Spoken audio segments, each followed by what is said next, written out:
you. Thank you, Dr. Yuris. I also would like to echo the gratitude of ASEC Rica to the GPA, to the technical team, to June Cordova, and to everyone here in the site right now. It's always nice to follow ASEC Rica in the presentation because she has to deal with all the complicated items that you need to discuss. And I can simplify a bit of my, a little bit of my presentation. No? So allow me to share my screen now. There. I hope you're seeing my screen. Okay. So just before I start, allow me to just introduce briefly who we are, just to set the tone, so to speak, on how our group thinks, behaves, and acts. Fortifying Mindset, Creating New Mileage for me speaks about how we should move forward and correct our paths as well. This is the reason why I would like to concentrate my message today on something as simple as data. And as aptly so, how it impacts the future of work, future of skills and talent development, and future of leadership. Data may not always look sexy for everyone, but it should be the basis for decisions and not knee-jerk reactions that we may usually see on how people, based on how we see people are reacting. This actually leads to longer-term devastation and negative impacts at the extreme. So, just to talk about who we are, in most other travel agencies, you'll probably see just this basic setup, no? Leisure travel, documentations team, the human resources and management. But actually, we have survived 49 years on our operations on this one. That's why people usually know us for just being a travel agency. But as far as 20 to 30 years back, even before I joined Rajah Travel, we have already started laying plans on the different tourism businesses that we would enter. So one of our greatest strengths is really in being unconventional.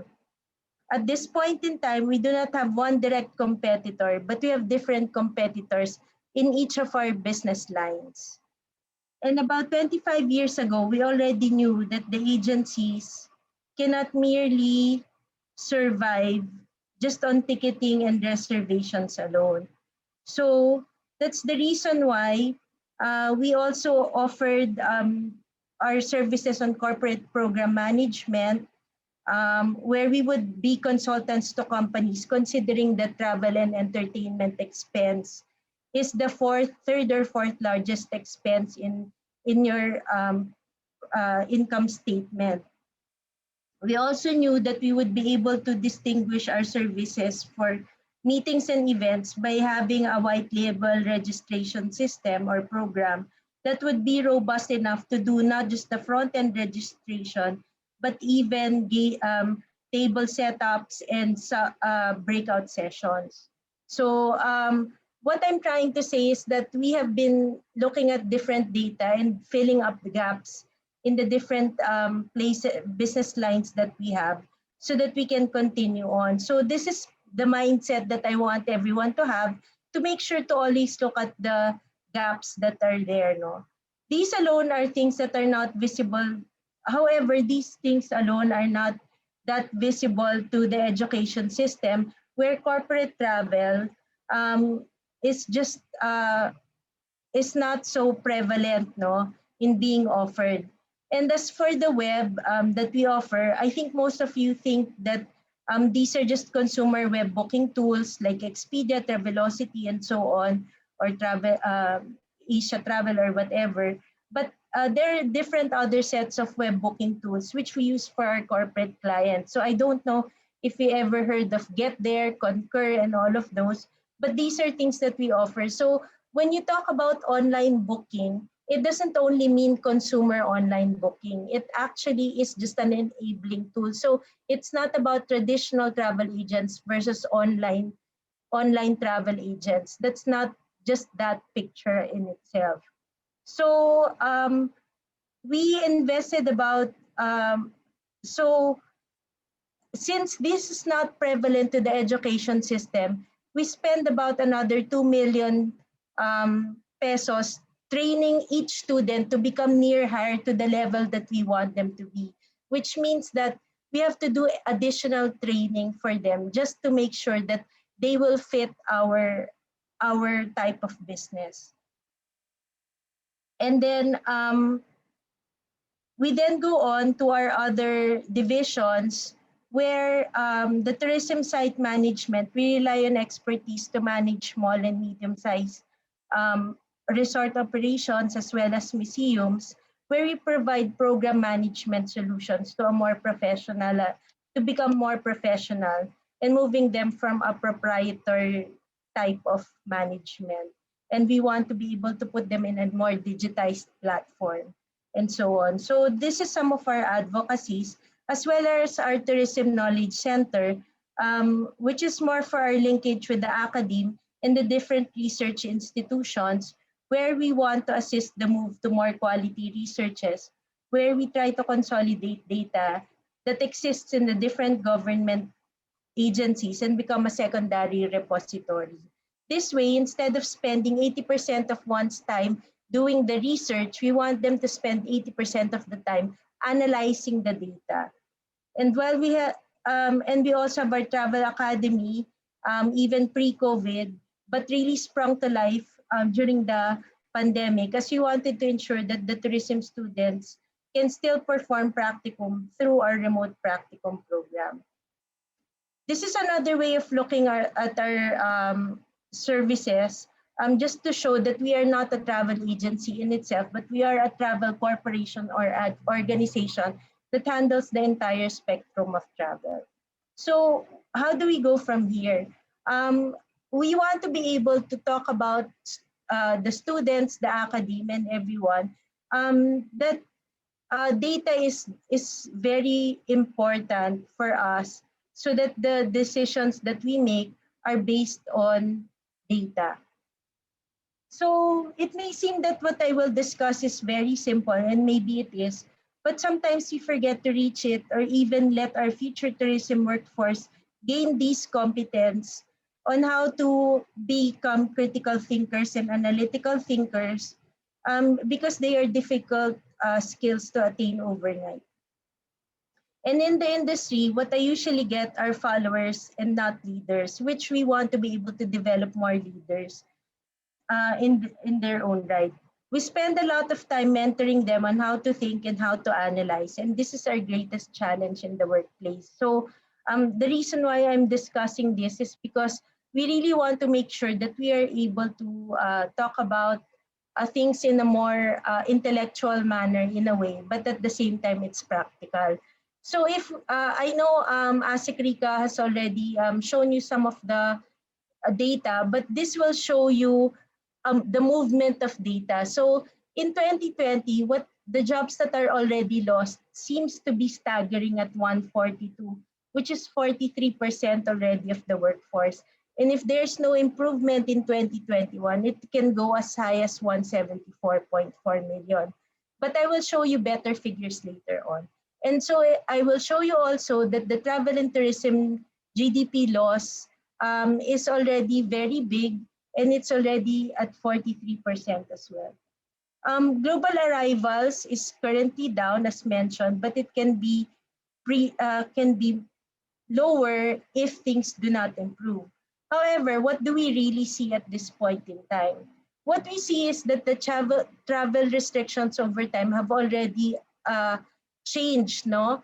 From April, where everyone is almost on complete closure of borders, all the way to February 1, where there are already movements from 72% to 32% in terms of those who have closed their borders, as well as those who have opened their borders. So from 5%, 32% are now have opened their borders and have allowed testing or quarantine. Although quarantine is something that we would want to be actually removed. There are actually a few countries that have completely removed any travel restrictions, but that's just still very few.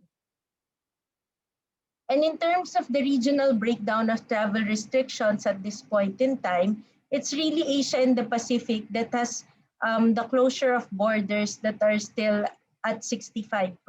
So um, because Asia and the Pacific includes all North, South, West, East Asia. So this includes even all the TANs, the Afghanistan, all the other TANs that you, Uzbekistan, and all the other TANs that you will know, no?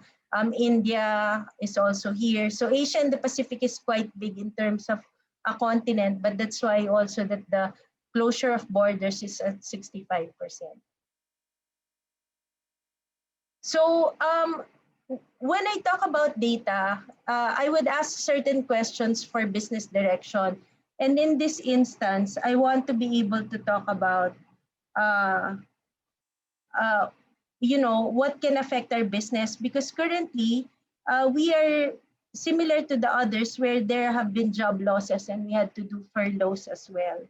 And it's very painful for me. It's not just about the numbers this time, but allowing myself to feel what it is to let go of people, because this is talking about people and how they can feed their families. So what have we done? But currently we are at uh, 100 plus personnel still from 275. So we're still not at the rate at where most travel agencies are, where they have just cut down to the size of about 10 to 20 or 30. Um, so in the countries that I showed you earlier, some countries have opened their borders swifter because of their vaccination program, and some because of the integrity of protocols and COVID testing. So the question is, that I ask myself is, why is this not being pushed in the Philippines to fix itself or fix international mobility? So as an example today for questions for business direction in terms of data, I want to be able to ask specific to the arrival of international travel to the Philippines. Is the limiting of foreign visitors logical in a global and local perspective? And then are the elements controllable or not? And what is my role and what can I do?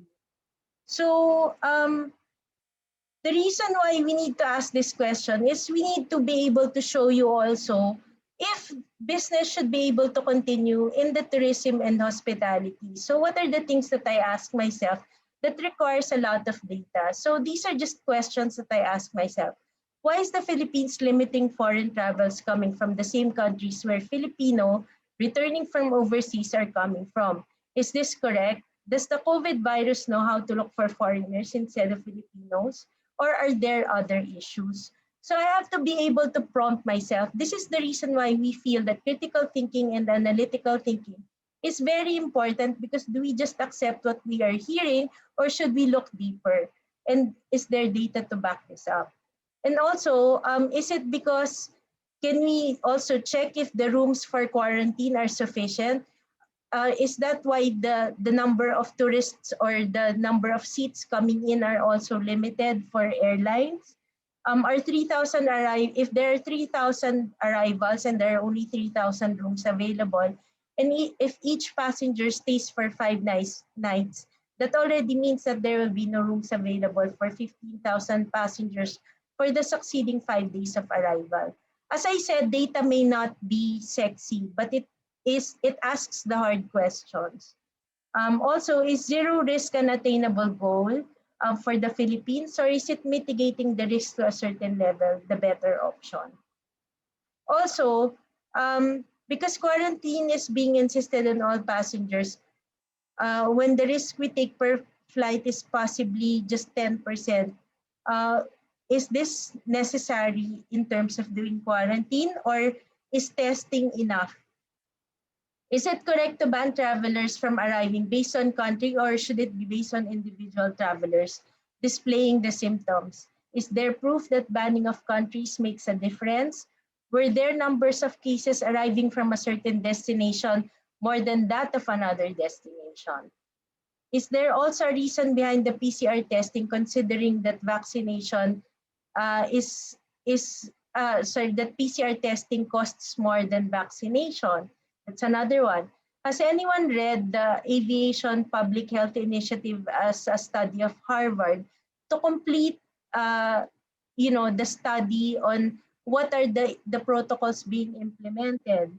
And would this cause us a V-shaped or a U-shaped recovery? A V-shaped recovery is because we have implemented and complied with the proper protocols, we are able to rise up faster. Or is it because of our own limitations that we have a U-shaped recovery because of our own, own understanding of how to handle uh, this case of international mobility?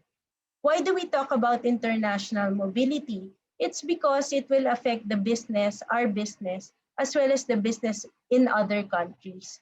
We are allowing Filipinos to leave, but we are not allowing foreigners to come back. So certainly there is something amiss here, but to identify what is amiss is another item to discuss. No? But are the elements controllable or not? Is the issue of the arrivals of foreigners or in general, is it compliance to protocols, or is it the compliance to protocols by the general public that should be in question? Should we question the arrival of foreigners, or should we question the compliance to the protocol? Are the protocols also clear? Wearing a face mask properly serves as 55% to 95% protection depending on the thickness of the mask. Also, what about physical distancing? Is everyone also compliant to that? So where is the source of the increase of COVID positive patients right now? Is it because of the arrivals, or is it caused by something else? So these are questions that we have to be able to prompt ourselves. Also, is it about what is the laws against spitting? Is there anything on that? Are we spreading germs or viruses in any other way other than that of foreign arrivals? Is it also the need for proper ventilation of premises or compliance to proper ventilation rather than the arrivals of foreigners per se? Is contact tracing really being done to find out the concentration of those infected, or is this just based on concentration in general locations or in the hospital? So are we really doing the science of contact tracing? So these are elements that are controllable. Just to talk about some statistics, we need to um, ensure that we share accurate and positive data to restart travel. In 2020 alone, 1.2 billion passengers have traveled in 2020 and only 44 confirmed cases. That means that's 1 in 27 million. Because the atmosphere in the cabin is as pure as the air that's required in the hospital operating theater. All the air introduced to the cabin is sterile, and the cabin air changes every 2 to 3 minutes, or 8 times more than necessary. And mandatory mask and face coverings are there at all times. So is it really the airplane that's causing this? Is it foreign travel? Or are we supposed to look at something else so that we can present something better in this regard, so that we can also all continue our business? So that's why we want to be able to ask this kind of question for our business direction, because we want to be able to provide recommendations that are science-based and data-based. I know I'm talking about this probably because it's a specific example. It may be too difficult to grasp right away. But what should matter?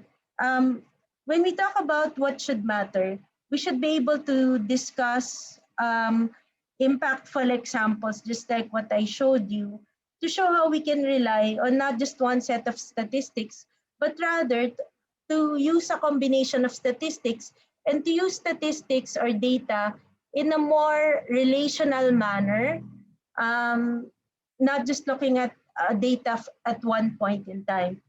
And definitely, skill sets are needed to remove all the noise and ensure that one can study and analyze data correctly. And once you can sift through the noise, leadership comes when you can make a proper recommendation. So nothing happens in an ideal situation. There will always be twists and turns. There will always be a compromises from your ideal solution. So you must be prepared. Be prepared for a critical path. Be prepared to take on the challenges. So from just to get to this point of uniform protocols, it took us several months, probably about 6 months for everyone for every region in the country to go on a uniform protocol. So that's what I'm saying, that it could have happened faster, but it didn't. But we have to be prepared. And what do we need to be prepared for? We have to make sure that technology is one of the things that we can rely on to support all of our different businesses in terms of operations. How can we use mobile technology, for instance, for the different declaration forms, buying in online stores, making pre-scheduled appointments so that the carrying capacity is or managing the capacity in each location is good. Also, how to do have virtual guides and so on. Payments also encourage online payments, online bank transfers, and so on. And communications, of course, is to have online meetings. But relative to this, I really feel that there's already a fatigue in the use of online platforms, and at the same time, a face-to-face meeting ensures that you achieve your objectives in a lesser time than when it is an online meeting. I believe it is said that it is 60% more effective to do face-to-face meetings rather than online meetings. Okay. So we have to be able to pivot our business because it will take us time for the business direction to be corrected, no, with all the external factors. So we should one of the things that we did is to make sure that continuous learning is available also through virtual means. And that's why we set up the Travel Academy. And at the same time, we were able to provide lessons that are not typically provided in school. So we were able to do near hire programs, so to speak, to make sure that they are aligned with if they would be working with Rajah at a later. What is the new mindset for the future workforce? I would always want to say that the future workforce has to be reliant on data, and being unconventional or having alternative thoughts doesn't mean that you need to be defiant. We just have to be basing all of our decisions on data where possible. And also, we just have to learn to validate what are the claims that are being made out there. Um, Spell the difference in the things that you do, be informed and make informed decisions is where we want to be able to go to. So as I said, having ASEC Rika talk about the general, environment for the future, I would like to talk specifics on critical thinking, analytical thinking, and having data as your primary reason for moving forward. And with that, I thank you.